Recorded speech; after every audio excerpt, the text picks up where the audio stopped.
Retour à question d'actualité en compagnie de Jean-Philippe Trottier sur les ondes de Radio VM. On va parler un petit peu tradition et transmission, deux mots qui ont plutôt mauvaise presse de nos jours. Comment, par exemple, inculquer à un enfant l'idée qu'il n'est pas un atome isolé de sa culture, qui n'aurait qu'à puiser dans sa propre inexpérience culturelle afin de devenir un homme à part entière. La première étape, dit le bon sens, ça se passe dans la famille.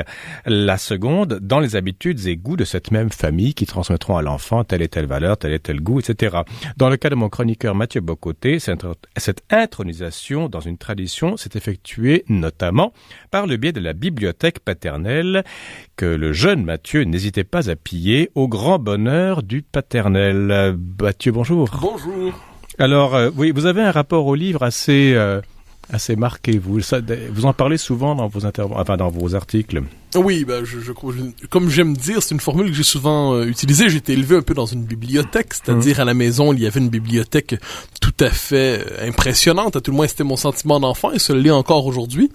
Et donc, j'étais passionné rapidement à la fois par les livres et aussi par par la figure paternelle, mon père à la fois historien, professeur, indépendantiste, alors tout ça fait donc on avait une bibliothèque à la maison assez fournie, donc ce qui fait que très rapidement je m'y suis jeté, très rapidement je me suis passionné pour tout ça et j'ai vu dans la bibliothèque quelque chose comme le lieu naturel pour penser. Je pense mieux autour des livres physiquement. Lorsque je me déplace, j'ai toujours besoin d'un certain nombre de bouquins avec moi. Lorsque je vais à l'étranger, j'ai le souci de ne pas manquer de bouquins. Donc, j'ai fait une sélection de différents types d'ouvrages pour être certain d'avoir de quoi lire selon mon sentiment du moment. Et tout ça, je l'ai bien évidemment, on me l'a transmis à la maison, mais je dirais même, on l'a transmis sans vouloir le transmettre à coups de marteau. C'était l'évidence de la maison. C'était l'environnement de la maison et c'était un environnement qui convenait à mon tempérament. J'ai remarqué au Québec que beaucoup d'intellectuels d'aujourd'hui ou de votre âge, même du mien, si vous voulez, avant 15 ans, ne lisaient pas, ça les emmerdait complètement, si vous me passez la vulgarité. Et soudain, ils lisent leur premier livre à la faveur d'on ne sait pas trop quoi. Et c'est pas tout le monde qui suit ce chemin, mais ils tombent là-dedans. Et puis, ils arrêtent plus. Est-ce que c'est votre cas ou vous avez commencé beaucoup plus tôt? Je crois que ça a commencé un peu plus tôt parce qu'en fait, je ne sais pas exactement quand ça a commencé. J'ai eu un souvenir il y a quelques jours à l'école primaire. Ça fait longtemps. On recevait à l'école à chaque année une foire annuelle du livre, quelque chose comme ça. Et j'y allais avec mes parents et j'avais le droit, en gros, d'avoir tous les livres que je voulais. Et j'ai le souvenir, c'est vague, mais c'était, vous savez, des livres d'une trentaine de pages, presque la taille d'une bande dessinée, mais en format historique sur la guerre froide, l'Amérique latine. Donc les grandes pages du 20e siècle. Et ça me passionnait. Alors je n'ai pas le souvenir d'avoir commencé à lire. J'ai toujours eu l'impression de lire d'une manière ou de l'autre. Plus jeune, on lit autre chose. On lit des Bob Moran, on lit des Tom Clancy, on lit des romans d'espionnage, on lit ensuite des livres d'histoire. Ensuite, on découvre les biographies d'histoire du Québec. Et quand on commence à se passionner par les idées, on fouille dans cette partie de la bibliothèque du père. Et là, on commence à trouver certains livres. Et que l'on va piller graduellement. Ah bah oui, ça, le sourire complaisant et bien satisfait de votre père. Ce que je disais dans le petit papier, c'est-à-dire au début j'avais ma bibliothèque, mais ça m'embêtait, elle ne grossissait pas assez rapidement. Donc la meilleure manière de faire grossir, c'était d'aller voler celle de mon père. Alors là, quelquefois, j'allais prendre des piles de livres, je les mettais dans ma bibliothèque. Et c'était mes livres à moi. Oui, mais là, je me les appropriais mentalement et physiquement. Et mais cela dit, il y a certains de ces ouvrages, je donne 2 exemples. Option Québec de René Lévesque. Bon, mon père l'a acheté en 68 quand c'est sorti. Eh ben, je voyais ce qu'il avait souligné à l'intérieur du bouquin récemment et je constatais que je soulignais quelquefois la même chose. Autre livre, Jacques Ellul, une figure un peu oubliée. Le penseur à la technologie. Oui, mais aussi un historien assez brillant des mouvements sociaux des années 70, un homme d'une culture assez encyclopédique. Et je relisais Je relisais des livres d'Ellul récemment pour le travail et j'avais grand plaisir à voir ce que mon paternel avait souligné, ce que je soulignais. Je voyais que d'une génération à l'autre, l'évolution des préoccupations et là où elles se recoupaient. Et alors pour ça me donne une tendresse immense pour mon paternel, mais je constate que la transmission a lieu aussi par et pour l'amour des livres. On y reviendra, Mathieu. Ellul s'écrit E-L-L-U-L. Oui. À l'envers, ça donne Lulle, Raymond Lulle, L-U-L-L-E, dont on fête le 700e anniversaire de décès, je pense, cette année. Imaginez un petit peu le hasard.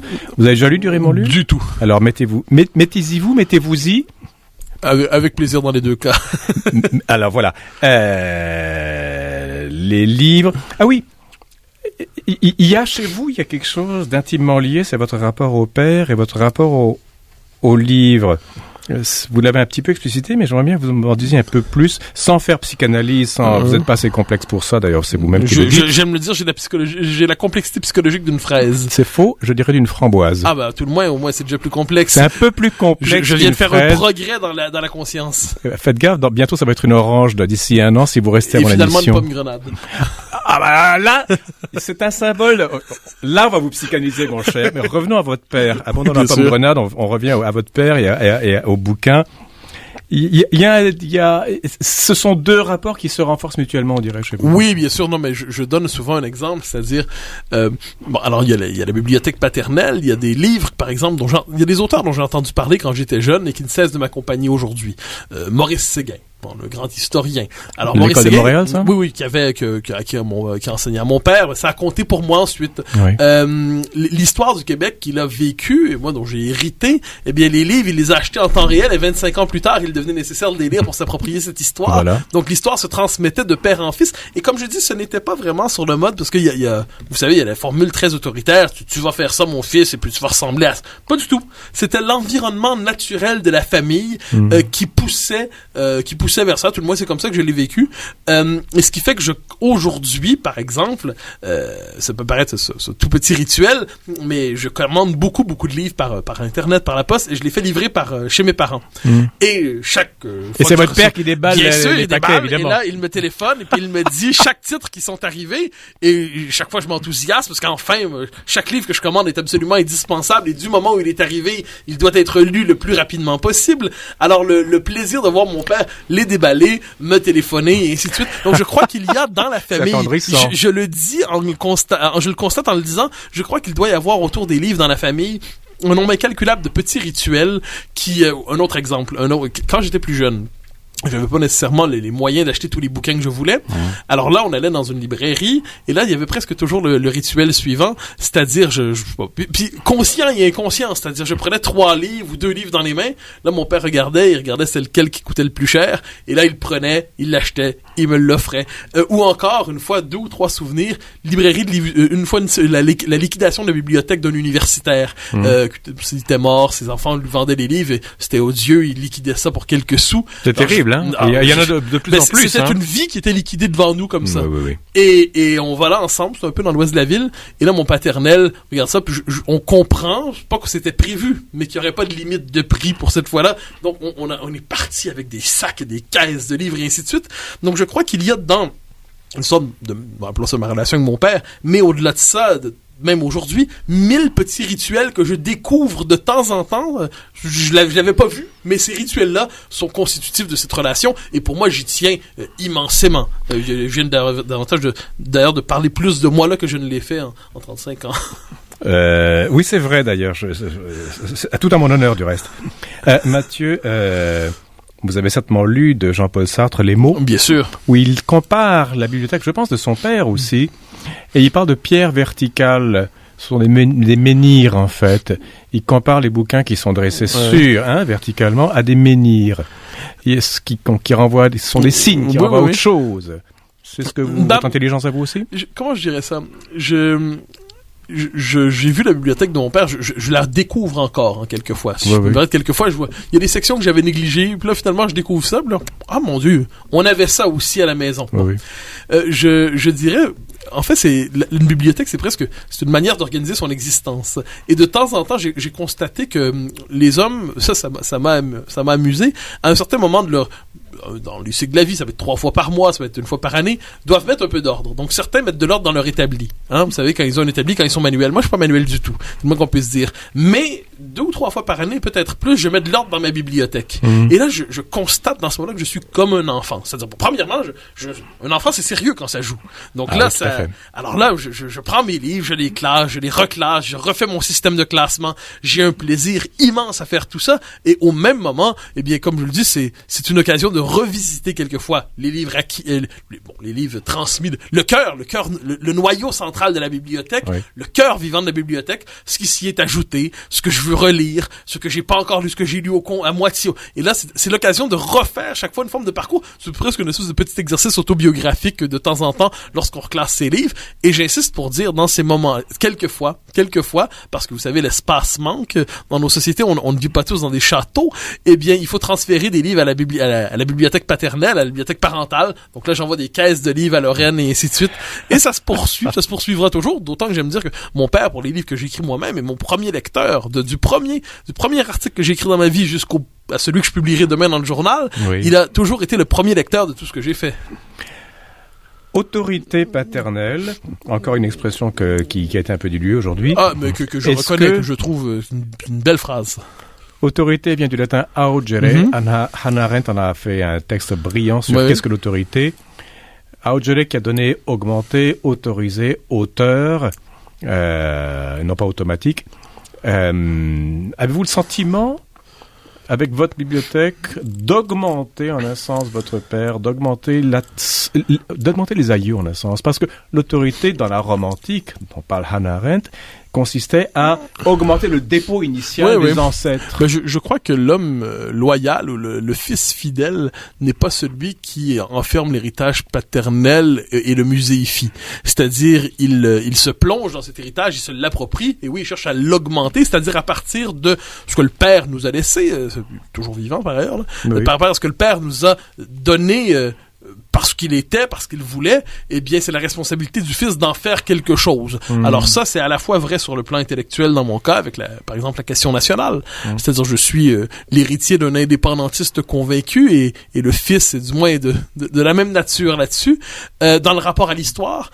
Et l'importance accordée à certains auteurs que je veux garder vivants parce qu'ils m'ont marqué, que je crois qu'on doit les faire vivre aussi d'une manière ou de l'autre.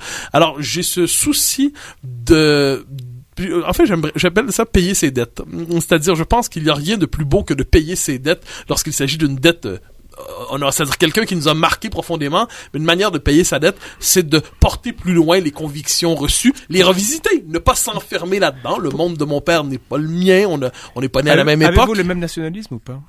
Oui, fondamentalement, c'est-à-dire marquer la différence d'époque, parce que j'ai pas connu le cours classique, j'ai pas connu les curés, donc marquer la différence d'époque, mais fondamentalement, il y a une formule, Carl Bergeron dans son livre Voir le monde avec un chapeau, bon, il parle un peu de moi à quelques moments, puis il raconte il rappelle une conversation qu'on a eue une fois, où je lui disais que je suis un héritier heureux. C'est-à-dire au Québec, il y a de ces gens qui portent l'héritage comme un fardeau. Lourd, malheureux, et tordu. Moi, non, je suis un héritier heureux. Donc, même sur le plan du nationalisme, j'ai cette idée que peu importe que les circonstances soient bonnes ou mauvaises, il y a des bonnes années pour le nationalisme québécois comme il y en a des mauvaises, il doit y avoir en toute époque des gens qui demeurent fidèles à une tradition créatrice, et ce sont dans les périodes les plus difficiles qu'il faut être encore plus fidèle parce qu'on conserve quelque chose comme un trésor historique, un patrimoine spirituel, un patrimoine politique, et je me suis toujours vu par rapport à ça comme le gardien d'un héritage qui a été transmis à mon père aussi d'une manière ou de l'autre.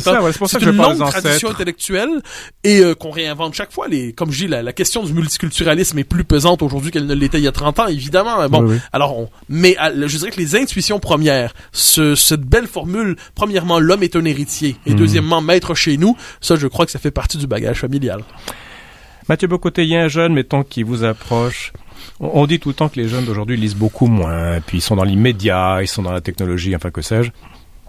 Comment feriez-vous, vous, Mathieu Bock-Côté, pour transmettre aux jeunes, vous êtes encore jeune, mais aux plus jeunes que vous, mettons, ce goût de la lecture, non pas seulement ce goût comme passion, mais presque ce sacerdoce à la lecture? En fait, ça m'arrive régulièrement. J'ai le plaisir, l'honneur, le bonheur d'enseigner. Alors, quand j'enseigne à mes étudiants, j'ai toujours le souci suivant. C'est-à-dire, je donne mon cours, mais je les regarde, et là, j'essaie de partir de leur... Quand les étudiants viennent me voir, j'essaie de partir de leur leurs préoccupations, leur réalité première, leur réalité, mais au-delà de ça, c'est-à-dire qu'est-ce qui pousse en eux, hein, si on creusait un peu, quelle serait la quête qui les anime d'une manière ou de l'autre, quelles sont les intuitions fortes qu'ils portent en eux-mêmes. Oui. Et à ce moment-là, j'essaie normalement, lorsque je leur parle, qu'il s'agisse de préparer un travail de session ou ensuite ou encore de réfléchir, ils me demandent j'aimerais lire sur ça, monsieur. Oui. J'essaie de trouver le livre qui va correspondre à leurs sentiments, qui correspond. Donc si j'ai un étudiant devant moi qui a une tendance, je sais pas moi, marxiste et qui s'intéresse à l'histoire du Québec, eh bien Nègre blanc d'Amérique, très certainement, je lui suggérerai quelqu'un qui a une forme de mélancolie culturelle québécois, je me tournerai probablement vers Fernand Dumont. Quelqu'un qui a la volonté hargneuse de combattre, je sais pas trop moi, la bêtise moderne, entre guillemets, pour le dire ainsi. Tous les auteurs, alors. Tous les auteurs, mais disons, j'allais dire Philippe Murray. C'est-à-dire si vous avez un sentiment de mélancolie devant l'existence, Denis Tillinac, si vous avez, puis là on pourrait faire une longue liste, si vous avez une sensibilité libérale, Gérard Bergeron. Vos auteurs sont surtout québécois et français. Est-ce qu'il y a des auteurs espagnols, sud-américains, russes, chinois, que sais-je? Américains, oui, américains beaucoup, britanniques aussi, mais mes grandes références en ces matières, enfin, je lis beaucoup sur d'autres parties du monde, mais en français ou en anglais. À un moment donné, on parle les langues qu'on parle, mais non, il y a certains... Il y a des traductions. Oui, bien sûr. Non, mais je donne les auteurs de référence pour moi, mais ce ne sont pas les seuls. Il y en a bien d'autres. J'ai fait mon baccalauréat en philosophie, donc il y a certains auteurs que j'ai lus, travaillés, relus, et ainsi de suite. Des Britanniques, des Allemands, et ainsi de suite. Des Asiatiques? Un peu moins franchement. Intéressante, là. Je n'en ai aucun doute, et en ces matières, je dis souvent que je sais parfaitement où je suis d'une ignorance absolue, et tout ce qui relèverait de la pensée asiatique, mis à part, j'ai la Pléiade à la maison, philosophie taoïste, que j'ai lu, mais pour dire ce que j'en ai retenu, je ne saurais dire. Mais je suis très admiratif des gens qui ont cette connaissance encyclopédique au-delà de leur propre civilisation. Pour l'instant, quant à moi, j'essaie de connaître mes différents morceaux d'Occident. Moi, j'ai le même bouquin que vous, en Pléiade. Et là, Lao-Tzu, qui est l'auteur qui a peut-être pas existé, il y a 2500 ans, dit une chose dans son Tao Te Ching. Il faut comprendre le Tao comme si on ne le comprenait pas. Comprenez-vous ça, ce que je vous dis, ou le comprenez-vous pas? Je ne comprends pas. Je ne le comprends pas, c'est à mon avantage. Donc, vous comprenez. Je comprends que je ne comprends pas que je ne comprends pas. Alors, ça va loin. Je vois, mais je vois pas quand même. Mais en tout cas, bref. Et si vous avez un jeune en 30 secondes qui n'a jamais lu de livre, vous le voyez comme ça, il vous apparaît, comment allez-vous lui parler? Je lui demande d'abord ce qui l'intéresse. Je lui demande ce qui l'intéresse, et selon le sujet qui le porte, eh bien, j'aurai probablement un livre en tête qui va correspondre à son sentiment. Il arrive qu'on se trompe, hein, mais il arrive des moments où on ne se trompe pas. Puis là, c'est le bonheur infini de voir un étudiant venir nous revoir quelques jours, quelques semaines ou quelques années plus tard en disant ce livre-là m'a conduit très loin. Ah ben, ça, c'est le bonheur infini du professeur. Et je crois que de ce point de vue, pour ramener ça une dernière fois à mon paternel, je pense qu'à certains moments, sans jamais rien imposer, certains livres m'ont été offerts ou qui étaient disponibles et qui m'ont conduit, pour moi-même, à tout le moins de mon point de vue, assez loin. D'ailleurs, vous êtes chroniqueur à mon émission, ce qui prouve de façon éclatante. Je n'y serais pas sans lui. Exactement. Alors, merci beaucoup, Monsieur Bock-Côté, de nous permettre d'avoir ce collaborateur à cette émission. Une fois par semaine, Mathieu Bock-Côté. À dans une semaine. Au grand plaisir. Voilà, c'est la fin de l'émission.